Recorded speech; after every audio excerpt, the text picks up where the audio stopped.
with some of my questions. You'll get used to it. Someday, maybe. Shouldn't we be more discreet? Not everyone knows how to handle all this darkness. What? Oh, I wouldn't want to overstep my bounds. No, please. In terms of handling the darkness, I was just wondering, is it everyone you're worried about or just you? She leave a number? No, Why not? because she didn't. She did say that she was walking through Braddock Park and that she would call back later. Braddock Park. You like this girl, don't you? I hardly know her. It's only a couple blocks to that park. I just want to review your son's history, Mrs. Nichols. Sure. How is he? Well, Sherwood is doing as well as can be expected. I was curious. What subjects was he interested in before he got sick? Well, he loved cars, Right. TV, going to the beach, things like Right. that. But he never showed an interest in, say, genetics or molecular biology. I don't believe so. He always knew when the weather was going to change and who was going to win the football games and puppets. Sherwood loved puppets. All right, thank you very much, Mrs. Nichols. Let me know if you have any other questions. Yes, we'll keep you posted. Thank you, Dr. Bauer. Good day.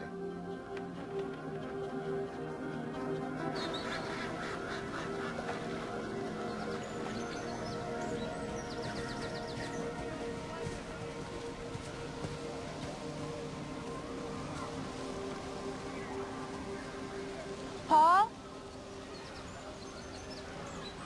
Hi. I heard you called. Yeah, thanks for coming. Is everything all right? I'm not sure. Last night, your friend said that people with Sokovsky sometimes have paranormal abilities. You believe in that stuff, right? Yeah. You've seen things?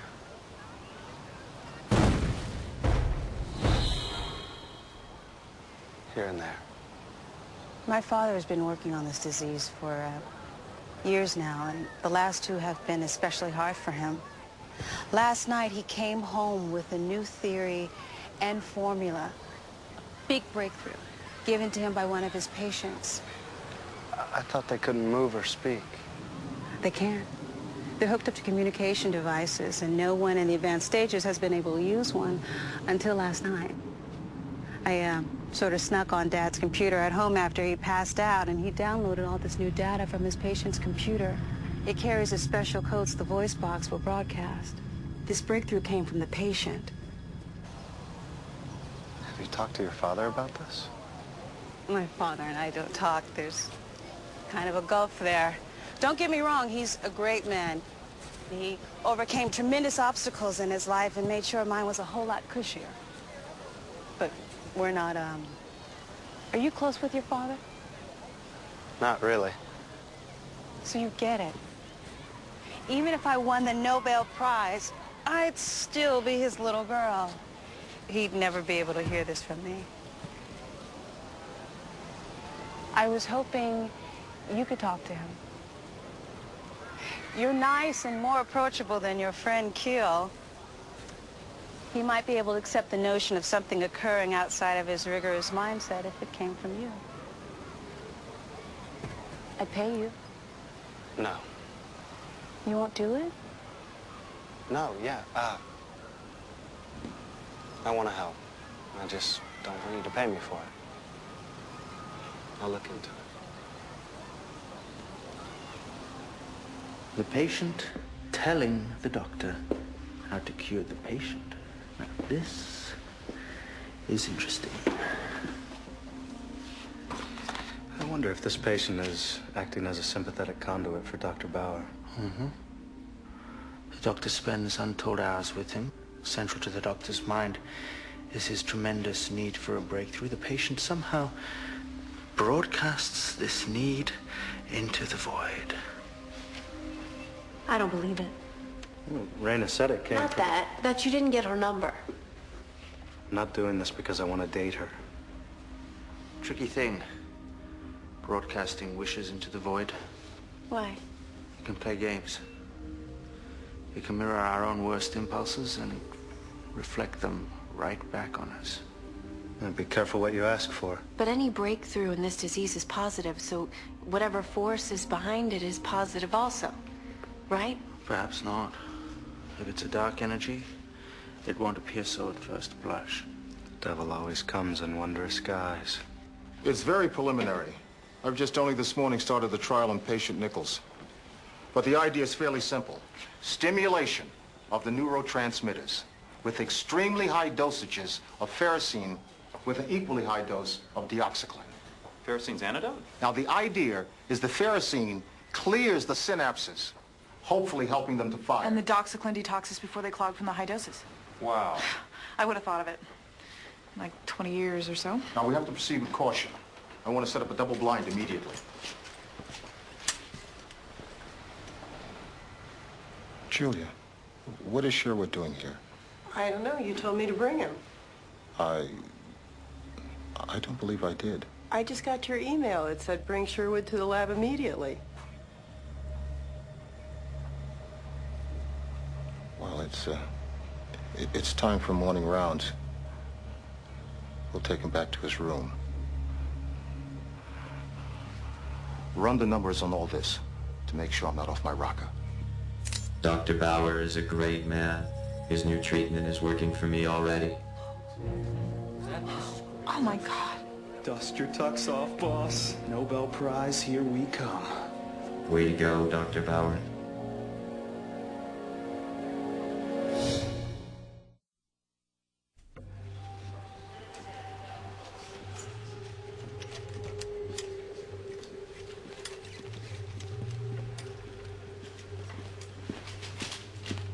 Dr. Bauer.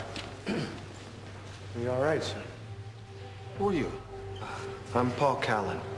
I work with Alva Keel, the man at the symposium last night who was asking about the Linden and Bliss studies. I don't have time for this. Look, I just want you to know if there's anything going on that doesn't quite make sense, we might be able to help. I have real work to do.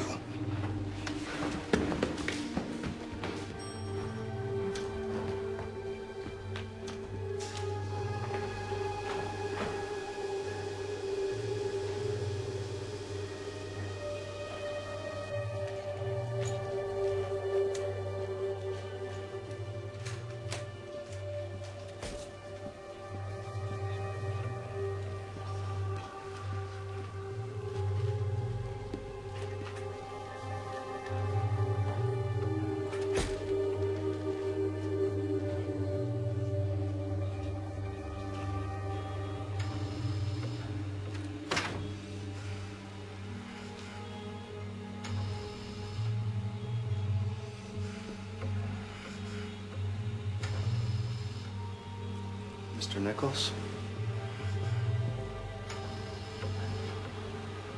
Sherwood.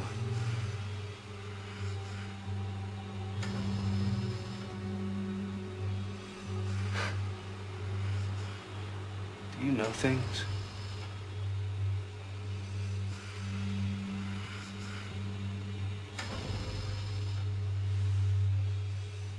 Sorry, Em. No, sorry.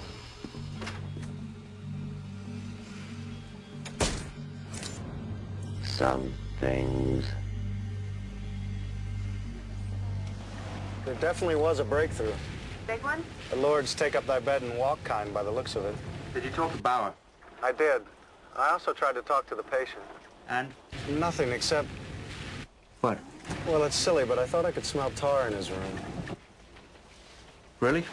Is that significant? Yes, it might indicate the presence of a merry prankster entity. Or something worse. Look, I gotta run an errand. I'll be back later. You gonna ask her out?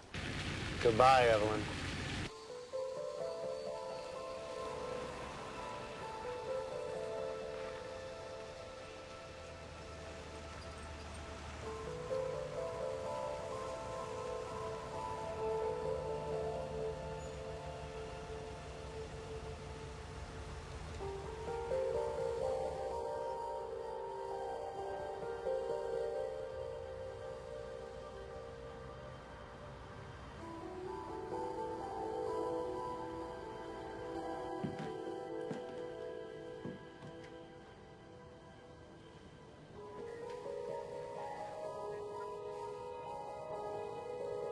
almost 6 p.m.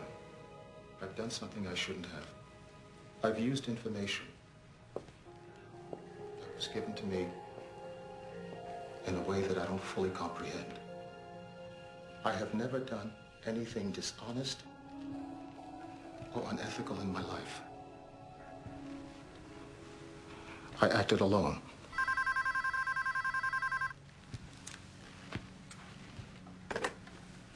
Hello? Hi, Dr. Bauer.